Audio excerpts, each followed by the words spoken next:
So that's about protest and agitation. Not much important. What is important is social movement, that we will discuss in detail. Okay, any doubt is there in this protest and agitation? Sir, protest and agitation both are same or different? Which one? Protest and agitation both are same or different? Both are conceptually, some small difference will be there here.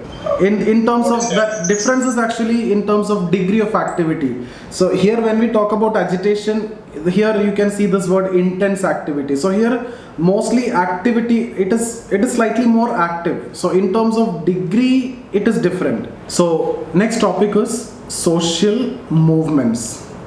So I hope protest and agitation, there won't be any problem. So I hope you understood.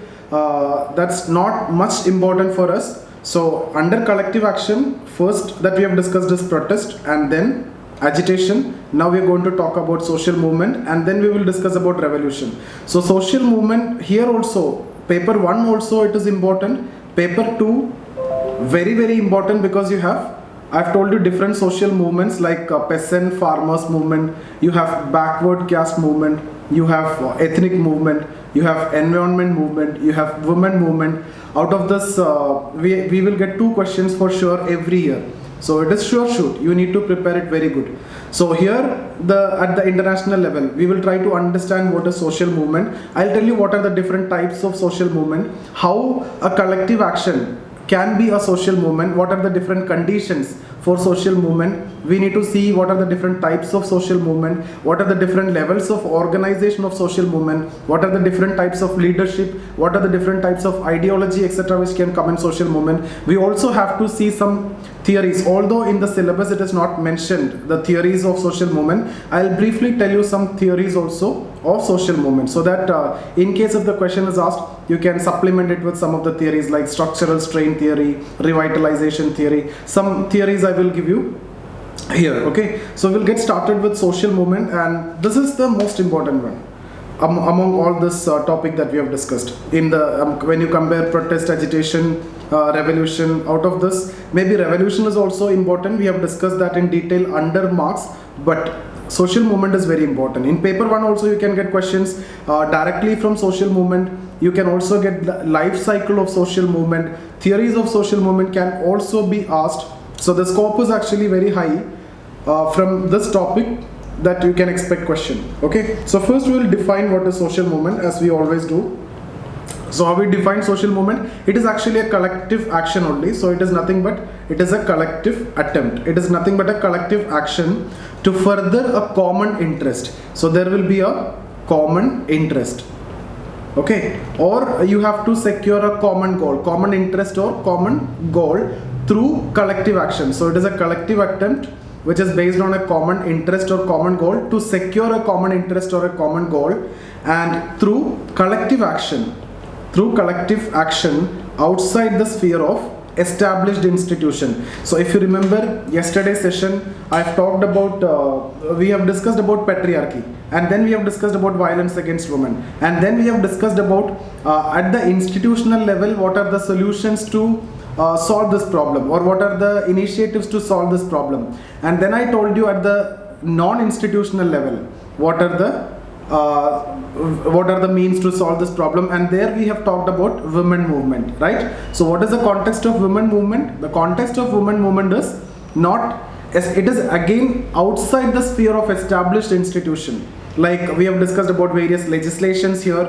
We have discussed about Widow Remarriage Act, we have discussed about Domestic Violence Act, we have discussed about dowry prohibition. So many things, we can discuss under this institutional aspect. But non-institutional, that is what? Women movement. Okay, I will cover women movement after this. Okay, yesterday we stopped at violence, so we will cover it today. This part we will cover today. So I hope you understood. So here it is collective action. Where? Collective action outside the sphere of established institution. Outside the sphere of established institution. Okay. Now, social movements in general, if you see, it will be oriented towards change. It can be either oriented towards change, that means it is promoting change, or it can be against also. It can be promoting change or it can be resisting change. So you can see various social movements which will promote change.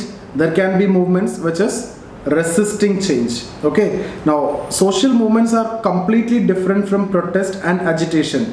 In what context? Social movements are basically sustained over a long period of time.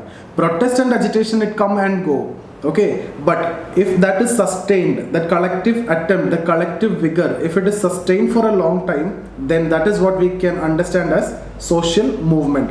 Now when we talk about social movements, certain things has to be there in your answer, that it has to be based on some ideology. Now we will discuss various movements based on different ideology, and if you remember, when we discussed about peasant movement itself, we have discussed different ideology. We have talked about interest ideology in the beginning, and then in the nationalist movement phase, post Kisan Sabha, pre-independence, we have discussed it is based on Gandhian ideology, nationalist ideology. Then we have discussed about post-green revolution, Naxalite ideology. So ideology is important. Then we need to talk about leadership. So if you remember, in that discussion we have talked about leadership coming from within, leadership coming from outside, NGOs taking up the leadership, etc. So this has to be there, and the level of organization. Okay, now the unorganized activities can never be called a social movement. So you have to also talk about level of organization. So few points that you need to keep in mind is, it has to be sustained, it has to be organized. Unorganized activities cannot be social movement. So these are the two most important conditions. Protest can be organized or unorganized. Agitation can be organized or unorganized. But when it comes to social movement, it has to be organized. It has to have an ideology. It has to have a leadership. It has to be sustained. So these are the conditions that has to be met in case of social movement. Are we okay with this much? Yes, sir. Okay, now in that context, can I say all collective actions are social movements? No, sir. No, I cannot say that. But can I say all social movements are collective action?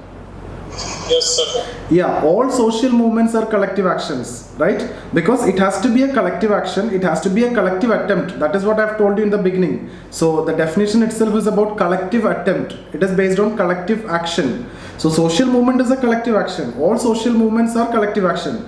But not all collective actions are social movements. Why? Why not all collective actions are not social movements?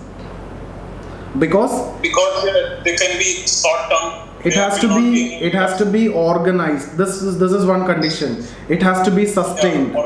It has to be sustained. It has to have a leadership.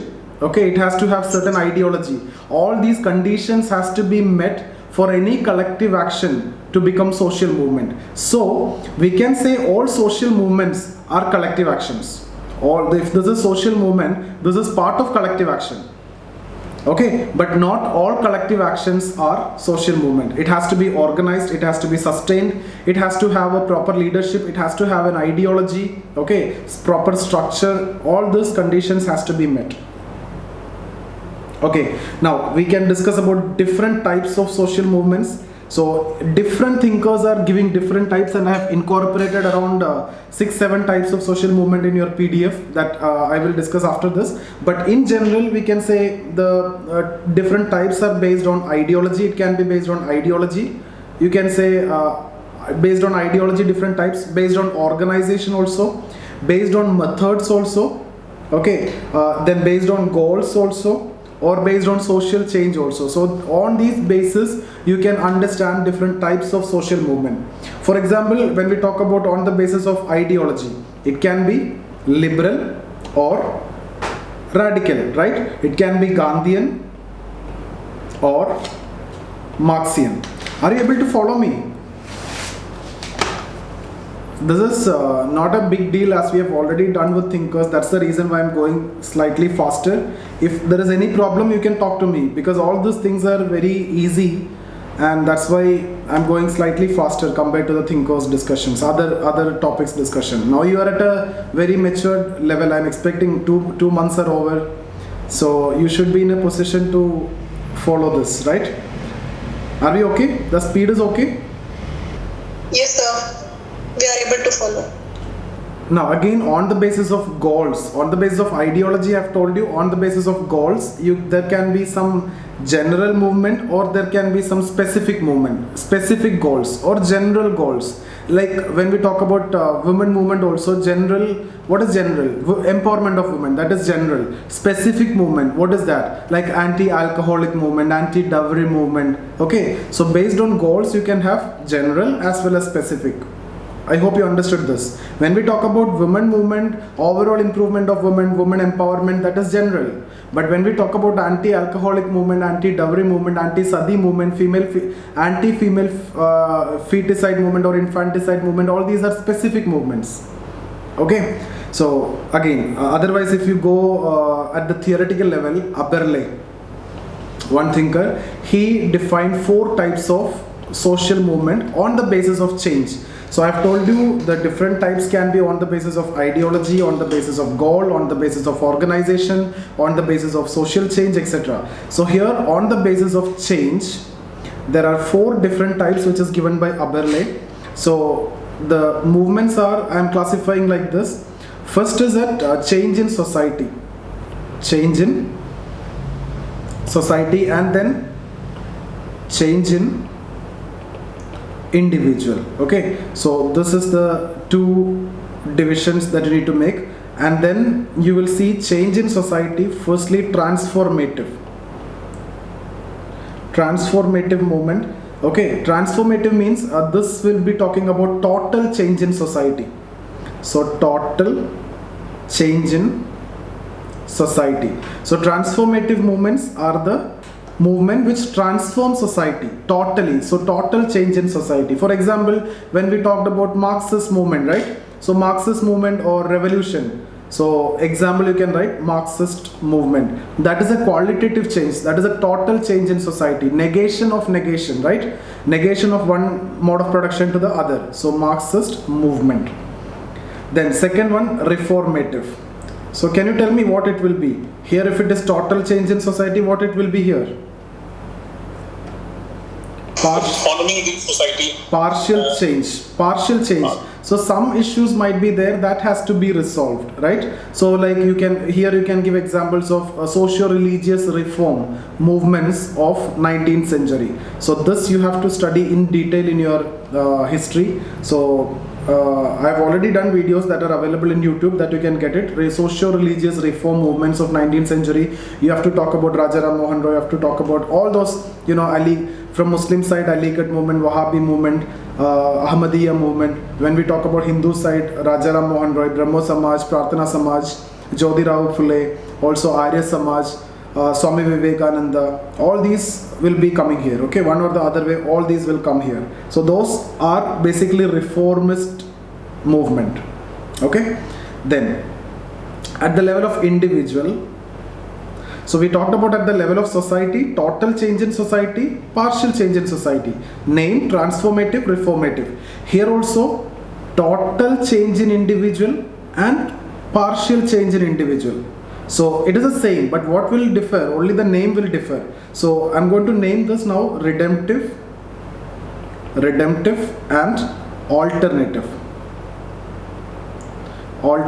Okay, so redemptive and alternative. So here these are the 4 types: transformative, reformative, redemptive and alternative. Transformative means under society, total change in society. Reformative, reform in society, partial change in society. Redemptive, total change in individual. Alternative, partial change in individual. Like when we talk about total change in individual, you can write examples like all these spiritual movements, Osho movements, etc. You can write here as example. Partial change in individual, it can be anti-alcoholic movements. Okay, so it is basically certain habits you need to change, smoking, etc. For that only, anti-alcoholic movement, etc. So these are partial change in individual. Maybe you can talk about art of living, etc. here. Okay, so this is the 4 different types which is given by Aberle. You have to write this in your answer, and it is based on change. So change in society, change in individual. Change in society, total change in society, partial change in society. Total change in individual, partial change in individual. Transformative, reformative, redemptive, alternative. I've given you examples also. So this has to be, done well. Now, next topic is actually life cycle. This alone can also be asked as a question, life cycle of social movement. So there are 5 different stages. One is actually unrest. So there has to be some unrest. That is actually the reason for social movement. It can be any stress or strain, it can be untouchability, it can be any problems in the society. Unrest has to be there. Then the movement will start. Like excitement stage will be there, excitement, and then this movement will get formalized. So formalization stage will be there. Then 4th one, the movement will decline. This decline can be due to achievement of goal, or the movement might have suppressed. So this decline can be due to goal achieved or suppressed, maybe police action or anything, it got suppressed, or it can be due to death of leader. So decline, and then finally death of movement. That movement will go away. So these are the 5 different stages. Unrest, so there has to be some problem, then excitement, then it will get formalized, then decline and death. I can show you in a diagram also like this. You have to draw all this diagram, and I was unable to make this. It is there in the PDF, I think. Yeah, so this is your unrest stage. Okay, so this is your excitement stage. So here at this level it will get formalization. So this will be formalization, and here there will be decline, and here there will be death. So this is here the peak. It will reach us at its peak at this stage, formalization stage. So you can draw this diagram: unrest stage, excitement, formalization, and then decline, death. Okay, now sometimes this movement can lead to abrupt ending. Movement may witness abrupt ending. The reason of abrupt ending will be like it will go like this. Formalization stage, right? This is formalization, and without this stage, without decline and death like that, here itself there will be a fall. So this is what I mean by abrupt ending. It can be due to movement got suppressed, or the death of the leader, or it can be anything. Okay, so this is the main reason. It could be movement got suppressed or death of the leader. Now sometimes the movement can witness a rejuvenation like this. It will be going like this. This is actually the path, right? But when it decline, when its vigor has lost, some new ideology will come, or some new leadership will come, or some new issues will come, and it will rejuvenate. So this is rejuvenation. So I've told you this is a normal cycle.